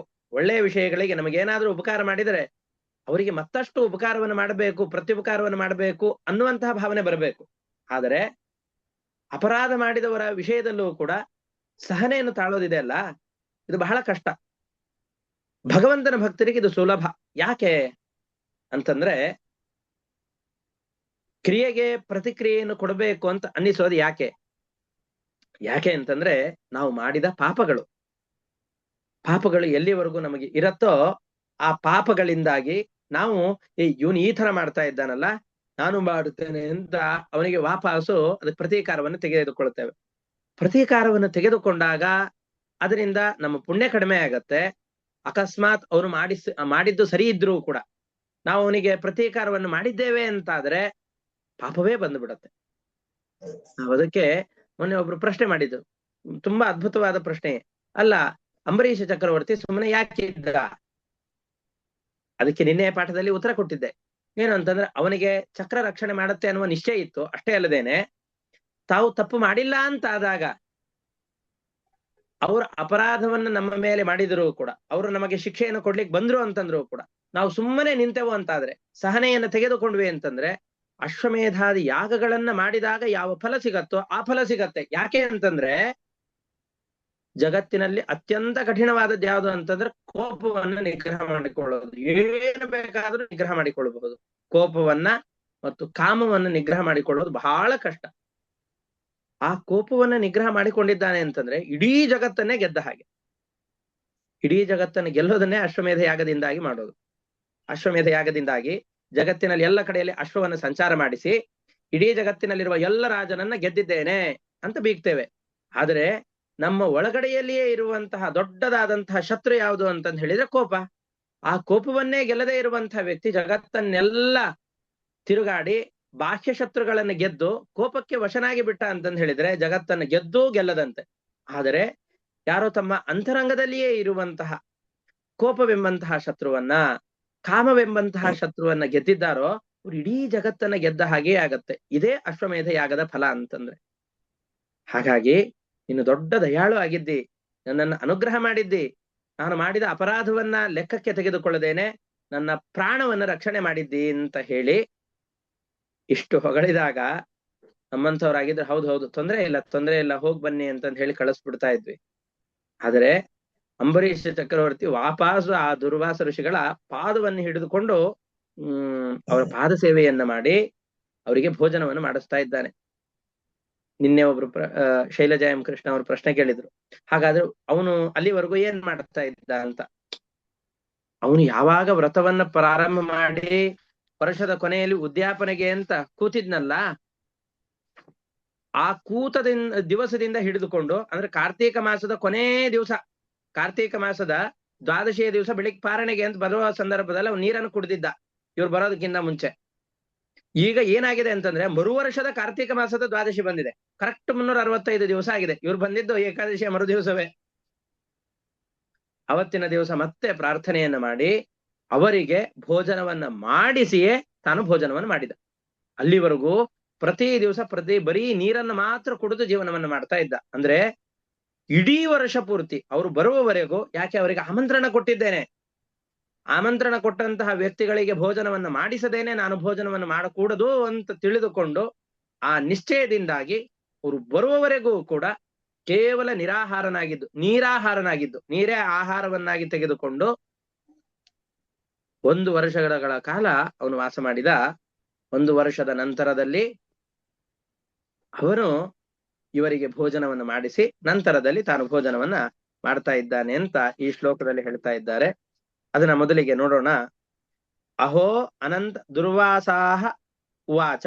ದುರ್ವಾಸ ಋಷಿಗಳು ಹೇಳ್ತಾ ಇದ್ದಾರೆ, ಅಹೋ ಅನಂತ ದಾಸಾನ ಮಹಿತ್ವಂ ದೃಷ್ಟ ಮಧ್ಯಮೆ ಕೃತಾಗಸೋಪಿ ಯದ್ರಾಜನ್ ಮಂಗಲಾನಿ ಸಮೀಹಸೆ. ಭಗವಂತನ ಭಕ್ತರ ಮಹಿಮೆಯನ್ನು ನಾನಿವತ್ತು ತಿಳಿದಿದ್ದೇನೆ. ಯಾರು ತಮ್ಮಲ್ಲಿ ಅಪರಾಧವನ್ನು ಎಸಗಿರ್ತಾರೋ ಅವರಲ್ಲೂ ಕೂಡ ಈ ಸಹಿಷ್ಣುತೆಯನ್ನು ತೋರಿಸ್ತಾರೆ. ಇದು ಸಾಮಾನ್ಯರಿಗೆ ಸಿಗುವಂತಹದ್ದಲ್ಲ. ಇವರು ಸಜ್ಜನರಾದವರಿಗೆ ಅಶಕ್ಯವಾದದ್ದು ಯಾವ್ದಿದೆ? ಯಾಕೆ ಅಂತಂದ್ರೆ ಭಗವಂತನನ್ನೇ ಒಲಿಸಿಕೊಂಡಿದ್ದಾರೆ ಅಂತಂದ್ರೆ ಜಗತ್ತಿನಲ್ಲಿ ಅತ್ಯಂತ ಕಷ್ಟಕರವಾದಂತಹ ವಿಷಯ ಭಗವಂತನನ್ನು ಒಲಿಸಿಕೊಳ್ಳೋದು. ಆ ಭಗವಂತನನ್ನು ಒಲಿಸಿಕೊಂಡಿದ್ದಾರೆ ಅಂತಂದ್ರೆ ತನಗೆ ಅಪಕಾರವನ್ನ ಮಾಡಿದವರಲ್ಲೂ ಕೂಡ ಉಪಕಾರವನ್ನು ಮಾಡ್ತಾರೆ ಅನ್ನೋದು ದೊಡ್ಡದಾದಂತಹ ವಿಷಯವೇ ಅಲ್ಲ ಅಂತ ಹೇಳ್ತಾ ಇದ್ದಾರೆ. ದುಷ್ಕರಂ ಕಿನ್ನು ಸಾಧೂನಾಂ ದುಸ್ತ್ಯಜಂ ವಾ ಮಹಾತ್ಮಜಾಂ ಯೈಹಿ ಸಂಗ್ರಹೀತೋ ಭಗವಾನ್ ಸಾತ್ವತಾಂ ಋಷಭೋ ಹರಿಹಿ. ಸಜ್ಜನರಿಗೆ ನಿಯಾಮಕನಾದಂತಹ ಪರಮಾತ್ಮನನ್ನೇ ಭಕ್ತಿಯಿಂದ ತಮ್ಮ ವಶದಲ್ಲಿ ಇಟ್ಟುಕೊಂಡಿರ್ತಾರೆ ಅಂತಾದಾಗ ಅಶಕ್ಯವಾದ ಈ ಕೆಲಸವನ್ನ ಮಾಡಿದಂತಹ ಇವರಿಗೆ ದುಸ್ತ್ಯಜವಾದದ್ದು ಬಿಡಲಿಕ್ಕೆ ಸಾಧ್ಯವೇ ಇಲ್ಲ ಅನ್ನುವಂಥದ್ದು ಯಾವ್ದಿದೆ ಎಲ್ಲವನ್ನು ಬಿಡ್ತಾರೆ, ಕೋಪವನ್ನು ಬಿಡ್ತಾರೆ. ತಮ್ಮಲ್ಲಿ ಯಾರು ಅಪರಾಧವನ್ನು ಮಾಡಿರ್ತಾರೋ ಆ ಅಪರಾಧದ ನೆನಪನ್ನು ಕೂಡ ಬಿಟ್ಟು ಅದನ್ನು ಕೂಡ ಲೆಕ್ಕಿಸದೇನೆ ಇವರಿಗೆ ಅನುಗ್ರಹವನ್ನು ಮಾಡ್ತಾರೆ. ಯನ್ನಾಮ ಶ್ರುತಿ ಮಾತ್ರೇಣ ಪುಮಾನ್ ಭವತಿ ನಿರ್ಮಲಃ ತಸ್ಯ ತೀರ್ಥ ಪದ ಕಿಂವಾ ದಾಸಾನಾಂ ಅವಶಿಷ್ಯತೆ. ಯಾವ ಪರಮಾತ್ಮನ ನಾಮಶ್ರವಣವನ್ನು ಮಾಡಿದ ಮಾತ್ರಕ್ಕೆ, ಭಗವಂತನ ಹಿರಿಮೆಗಳನ್ನ ಕೇಳಿದ ಮಾತ್ರಕ್ಕೆ ನಮ್ಮಂತಹ ಸಾಮಾನ್ಯ ಭಕ್ತರ ಪಾಪಗಳೆಲ್ಲ ಪರಿಹಾರ ಆಗಿ ಹೋಗತ್ತೋ ಅಂತಹ ಪರಮಾತ್ಮನ ಭಕ್ತರಿಗೆ ಯಾವ ಪಾಪಗಳು ಉಳಿಲಿಕ್ಕೆ ಸಾಧ್ಯ? ಪಾಪಗಳಿಂದಲೇ ಅಲ್ವಾ ಮನಸ್ಸು ವ್ಯಗ್ರವಾಗುವಂತಹದ್ದು. ಮನಸ್ಸಿನ ವ್ಯಗ್ರತೆಗೆ ಕಾರಣವಾದ ಪಾಪಗಳೆಲ್ಲವನ್ನೂ ಕೂಡ ಭಗವಂತನ ನಾಮಸ್ಮರಣೆ ಮಾತ್ರದಿಂದಾಗಿ ಇವರೆಲ್ಲ ಕಳೆದುಕೊಂಡಾಗ ಇವರು ಯಾಕೆ ತಾನೇ ಮತ್ತೊಬ್ಬರಿಗೆ ಕೆಟ್ಟದನ್ನ ಬಯಸ್ತಾರೆ? ರಾಜನ್ ಅನುಗೃಹೀತೋಹಂ ತ್ವಯಾ ಅತಿ ಕರುಣಾತ್ಮನ ಮಮಾಘಂ ಪೃಷ್ಠತಃ ಕೃತ್ವ ಪ್ರಾಣ ಯನ್ಮೇಭಿರಕ್ಷಿತಾ. ಎಷ್ಟು ದೊಡ್ಡ ಮಾತು!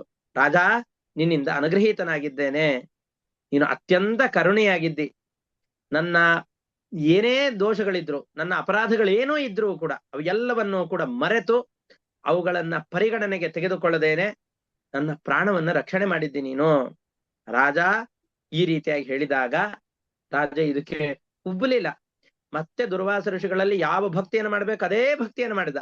ಮನಸ್ಸಿನಲ್ಲಿ ಲವಲೇಶದಷ್ಟು ಆ ವ್ಯಕ್ತಿಗಳ ಬಗ್ಗೆ, ಋಷಿಗಳ ಬಗ್ಗೆ ಕೋಪವನ್ನು ಇಟ್ಟುಕೊಂಡಿಲ್ಲ. ಕೆಲವೊಮ್ಮೆ ಮೇಲ್ನೋಟಕ್ಕೆ ಕೋಪವನ್ನ ಮರೆತಂತೆ ಕಂಡ್ರೂ ಕೂಡ ಮನಸ್ಸಿನ ಒಳಗಡೆಯಲ್ಲಿ ಬಹಳ ಕೋಪವನ್ನೇ ತಾಳಿರ್ತೇವೆ. ಆ ರೀತಿಯಾಗಿ ಅಲ್ಲ, ಸಹಜವಾಗಿಯೇನೆ ಮನಸ್ಸಿನಲ್ಲಿ ಇರುವಂತಹ ಯಾವ ಕಲ್ಮಶಗಳೂ ಕೂಡ, ಕಲ್ಮಶದ ಲೇಷಕ್ಕೂ ಅವಕಾಶವಿಲ್ಲದೇನೆ ಶುದ್ಧವಾದ ಮನಸ್ಸಿನಿಂದ ಅವರನ್ನ ಪ್ರಾರ್ಥಿಸಿ ನಮಸ್ಕಾರ ಮಾಡಿ ಅವರಿಗೆ ತೀರ್ಥವನ್ನು ಕೊಟ್ಟು ಅವರಿಗೆ ಭೋಜನವನ್ನ ಮಾಡಿಸಿ ತನ್ನ 1 ವರ್ಷ ಕಾಲದಿಂದ ಇದ್ದಂತಹ ಉಪವಾಸವನ್ನ, ಅಂದ್ರೆ ಬರೀ ನೀರನ್ನ ಮಾತ್ರ ಕುಡಿದುಕೊಂಡು 1 ವರ್ಷಗಳ ಕಾಲ ಇದ್ದ. ಋಷಿಗಳಿಗೋಸ್ಕರ ಅಂತ ಕಾಯ್ತಾ ಇದ್ದ. ಅವನಿಗೆ ಗೊತ್ತಿತ್ತು ಋಷಿಗಳು ಖಂಡಿತ ಬಂದೇ ಬರ್ತಾರೆ ಅಂತ. ಆ ಋಷಿಗಳಿಗೋಸ್ಕರ ಕಾದು ಅವರಿಗೆ ಬಡಿಸಿ ಆಮೇಲೆ ತಾನು ಊಟ ಮಾಡ್ತೇನೆ ಅಂತ ಅಂದುಕೊಂಡಿದ್ದ. ಈ ರೀತಿಯಾಗಿ ಅವರು ಆದರ ಪೂರ್ವಕವಾಗಿ ಬಡಿಸಿದ್ದಾರೆ. ಆ ರಾಜನಿಗೆ ಎಷ್ಟು ಯಾರಾದ್ರೂ ಒಬ್ರು ತಡವಾಗಿ ಮನೆಗೆ ಬಂದ್ಬಿಟ್ರು ಅಂತಂದ್ರೆ ಬಡಿಸ್ಬೇಕಾದ್ರೆ ತಾವು ಹೇಳಿದ ಹಾಗೆ ಮಾಡ್ಲಿಲ್ಲ ಅಂತಂದ್ ಹೇಳಿದ್ರೆ ಕುಕ್ತಾರೆ ತಟ್ಟೆಯಲ್ಲಿ. ಆ ಥರ ಮಾಡ್ಲಿಲ್ಲ. ತುಂಬಾ ಹಿತವಾಗಿ ಅವರಿಗೆ ಮಾತನಾಡಿ, ಯಾವ ರೀತಿಯಾಗಿ ಮಾತನಾಡಿದ್ರೆ ಮನಸ್ಸಿಗೆ ಸಮಾಧಾನವಾಗುತ್ತೋ ಆ ರೀತಿಯಾಗಿ ಮಾತನಾಡಿ ಅವರನ್ನ ಸಮಾಧಾನ ಪಡಿಸಿ, ಅವರು ತೃಪ್ತರಾದಂತಹ ಋಷಿಗಳು ನೀನು ಊಟ ಮಾಡು ಅಂತ ಹೇಳಿದ ಮೇಲೆ ಅವರ ಅನುಮತಿಯನ್ನು ಪಡೆದು ಅವರು ಭೋಜನವನ್ನು ಮಾಡ್ತಾ ಇದ್ದಾನೆ ಅಂತ ಹೇಳ್ತಾ ಇದ್ದಾರೆ. ಅದನ್ನ ಇಲ್ಲಿ ಹೇಳ್ತಾ ಇದ್ದಾರೆ. ರಾಜ ತಮಕೃತಾಹಾರ ಪ್ರತ್ಯಾಗಮನ ಕಾಂಕ್ಷಯ ಚರಣ ಉಪಸಂಗೃಹ್ಯ ಪ್ರಸಾದ್ಯ ಸಮಭೋಜಯತ್. ಅವ್ರು ಕೋಪಗೊಂಡಾಗ ಊಟ ಮಾಡಿಸ್ಲಿಲ್ಲ. ಅವ್ರು ಬರೋವರೆಗೂ ಉಪವಾಸದಿಂದ ಇದ್ದ. ಒಂದು ವೇಳೆ ಅವನು 1 ವರ್ಷದಿಂದ ಚೆನ್ನಾಗಿ ಊಟ ಮಾಡ್ಕೊಂಡಿದ್ದ ಅಂತಂದ್ರೆ, ಅಯ್ಯೋ ನಾನು ಇಷ್ಟು ಕಷ್ಟಪಡ್ತಾ ಇದ್ರು ಆ ರಾಜ ಚೆನ್ನಾಗಿ ಊಟ ಮಾಡ್ಕೊಂಡಿದ್ದಾನೆ ಅಂತ ಕೋಪವಾದ್ರೂ ಬರ್ತಾ ಇತ್ತು. ಆದ್ರೆ ತಾನು ಊಟ ಮಾಡಿಲ್ಲ ಅಂತ ಆ ಋಷಿಗಳಿಗೆ ಗೊತ್ತಾಗ ಮತ್ತಷ್ಟು ಮನಸ್ಸು ಕರಗಿ ಹೋಯ್ತು. ಅವರಿಗೆ ಚೆನ್ನಾಗಿ ಮನಸ್ಸಿನಿಂದ ಒಳ್ಳೆ ಭಾವನೆಯಿಂದಾಗ ಅವರಿಗೆ ಭೋಜನವನ್ನು ಮಾಡ್ತಾ ಇದ್ದಾನೆ. ಸೋಷಿತ್ವಾ ಆದೃತಮಾನೀತಂ ಆತಿಥ್ಯಂ ಸಾರ್ವಕಾಮಿಕಂ ತೃಪ್ತಾತ್ಮ ನೃಪತಿಂ ಪ್ರಾಹ ಭುಜ್ಯತಾಂ ಇತಿ ಸಾದರಂ. ಅವ್ರು ಎಲ್ಲರಿಗೂ ಕೂಡ ಅಪೇಕ್ಷಿತವಾದ ಊಟವನ್ನು ಚೆನ್ನಾಗಿ ಮಾಡಿದ್ರು. ಆಮೇಲೆ ರಾಜನಿಗೆ ನೀನು ಊಟ ಮಾಡು ಅಂತ ಹೇಳ್ತಾ ಇದ್ದಾರೆ. ಈ ರೀತಿಯಾಗಿ ಹೇಳಿದಾಗ ಅವರು ಹೇಳ್ತಾ ಇದ್ದಾರೆ, ನಿನ್ನ ದರ್ಶನ, ನಿನ್ನ ಜೊತೆಗೆ ಮಾತು, ನೀನು ಮಾಡಿದ ಊಟವನ್ನ, ನೀನು ಬಡಿಸಿದ ಊಟವನ್ನು ಮಾಡಿ ಬಹಳ ಸಂತೃಪ್ತನಾಗಿದ್ದೇನೆ, ಅನುಗ್ರಹೀತನಾಗಿದ್ದೇನೆ ಅಂತ ಹೇಳಿದಾಗ ಮತ್ತೆ ಅವರ ಅನುಮತಿಯನ್ನು ಪಡೆದು ಅಂಬರೀಷ ಚಕ್ರವರ್ತಿ ಊಟ ಮಾಡ್ತಾನೆ ಅಂತ ಹೇಳಿ ಅವನಿಗೆ ಹೇಳ್ತಾರೆ, ನಿನ್ನ ಏನು ಈ ಕಥೆ ಇದೆಯೋ, ಭಗವಂತನ ಭಕ್ತಿ ಇದೆಯೋ, ಭಗವಂತನನ್ನು ಒಲಿಸಿಕೊಂಡಿದೆಯೋ, ಈ ಕಥೆಯನ್ನ ಮತ್ತೆ ಮತ್ತೆ ದೇವತೆಗಳೆಲ್ಲರೂ ಕೂಡ ಕೊಂಡಾಡ್ತಾರೆ. ನಿನ್ನ ಚರಿತ್ರೆಯನ್ನು ಭೂಮಿಯಲ್ಲಿ ಕೊಂಡಾಡ್ತಾರೆ. ಈ ಸೂರ್ಯ ಚಂದ್ರರಿರುವವರೆಗೂ ಕೂಡ ನಿನ್ನ ಈ ಕಥೆ ಜಗತ್ತಿನಲ್ಲಿ ಪ್ರಸಿದ್ಧವಾಗತ್ತೆ ಅಂತ ಹೇಳ್ತಾ ಇದ್ದಾರೆ. ಪ್ರೀತೋಸ್ಮಿ ಅನುಗೃಹೀತೋಸ್ಮಿ ತವ ಭಾಗವತಸ್ಯ ವೈ ದರ್ಶನ ಸ್ಪರ್ಶನ ಆಲಾಪೈಹಿ ಆತಿಥ್ಯೇನ ಆತ್ಮಮೇಧಸ. ಮನಃಪೂರ್ವಕವಾದ ನಿನ್ನ ಈ ದರ್ಶನ, ಸ್ಪರ್ಶನ, ನಿನ್ನ ಸಂಭಾಷಣೆ, ನಿನ್ನ ಜೊತೆಯಲ್ಲಿರುವ ವ್ಯವಹಾರಗಳಿಂದ ಬಹಳ ಸಂತುಷ್ಟನಾಗಿದ್ದೇನೆ. ನಿನ್ನ ಈ ಕರ್ಮಗಳನ್ನ, ನಿನ್ನ ಮಧ್ಯೆ ಆದಂತಹ ಈ ಎಲ್ಲ ಘಟನೆಯನ್ನ ದೇವತೆಗಳು, ಅಪ್ಸರಾಸ್ತ್ರೀಯರು ಇವರೆಲ್ಲರೂ ಕೂಡ ಹಾಡಿಕೊಂಡು ಸಂತೋಷ ಪಡ್ತಾರೆ. ಯಾರು ಈ ಕಥೆಯನ್ನು ಕೇಳುತ್ತಾರೋ ಅವರ ಅಂತಃಕರಣ ಶುದ್ಧವಾಗತ್ತೆ ಅಂತ ಹೇಳ್ತಾ ಇದ್ದಾರೆ. ಕರ್ಮಾವದಾತ ಮೇ ತತ್ತೆ ಗಾಯಂತಿ ಸ್ವಸ್ತ್ರೀಯೋ ಮುಹುಹು ಕೀರ್ತಿಂ ಪರಮ ಪುಣ್ಯಾಂಚ ಕೀರ್ತಯಿಷ್ಯತಿ ಭೂರಿಯಂ. ಮತ್ತೆ ಮತ್ತೆ ನಿನ್ನ ಕೀರ್ತಿಯನ್ನು ಭೂಲೋಕದಲ್ಲಿ ಕೊಂಡಾಡ್ತಾರೆ ಅಂತ ಹೇಳ್ತಾ ಇದ್ದಾರೆ. ಇದು ಆದ್ಮೇಲೆ ಇನ್ನೊಂದು ಪ್ರಶ್ನೆ ಉಳಿದಿದೆ. ಆ ಪ್ರಶ್ನೆಗೆ ಉತ್ತರ ಅಲ್ಲ, ದುರ್ವಾಸ ಋಷಿಗಳು ರುದ್ರದೇವರ ಅವತಾರರಾದವರು. ಅವರ ಕೋಟಿಯ ಅಂಶಕ್ಕೂ ಅಂಬರೀಷ ಚಕ್ರವರ್ತಿ ಸಮಾನನಾದವನಲ್ಲ. ಆದ್ರೂ ಅವ್ರು ಈ ರೀತಿಯಾಗಿ ಯಾಕೆ ಮಾಡಿದ್ರು, ಅವ್ರಿಗೆ ಗೊತ್ತಿರ್ಲಿಲ್ವಾ ಅನ್ನುವ ಪ್ರಶ್ನೆ ಬಂದಾಗ ಆ ಪ್ರಶ್ನೆಗೆ ಉತ್ತರ ರೂಪವಾಗಿ ಮುಂದಿನ ಭಾಗಗಳೆಲ್ಲವೂ ಹೊರಡುತ್ತೆ. ಪರಮಾತ್ಮ ಮತ್ತು ದುರ್ವಾಸ ಋಷಿಗಳು ಮಾಡಿದಂಥ ನಾಟಕ ಇದು. ಪರಮಾತ್ಮನ ಭಕ್ತರ ಮಹತ್ವ ಎಷ್ಟಿದೆ ಅಂತ ಜಗತ್ತಿಗೆ ತೋರಿಸಿಕೊಡ್ಬೇಕು. ಆ ನಾಟಕದಲ್ಲಿ ದುರ್ವಾಸರು ಕೂಡ ಒಬ್ಬ ಪಾತ್ರಧಾರಿಗಳಾಗಿದ್ದುಕೊಂಡು ತಮ್ಮ ನಟನೆಯನ್ನು ತುಂಬಾ ಚೆನ್ನಾಗಿ ನಟಿಸಿ ತೋರಿಸಿದ್ದಾರೆ. ಆ ಕಥೆಯ ವಿವರವನ್ನ, ಇನ್ನೊಂದು ಪ್ರಶ್ನೆಗೆ ಉತ್ತರವನ್ನ ಮತ್ತೆ ಮುಂದಿನ ಪಾಠದಲ್ಲಿ ನೋಡೋಣ ಅಂತ ಹೇಳ್ತಾ ಈ ಇಂದಿನ ಪಾಠವನ್ನು ಇಲ್ಲಿಗೆ ಮುಕ್ತಾಯ ಮಾಡ್ತಾ ಇದ್ದೇನೆ.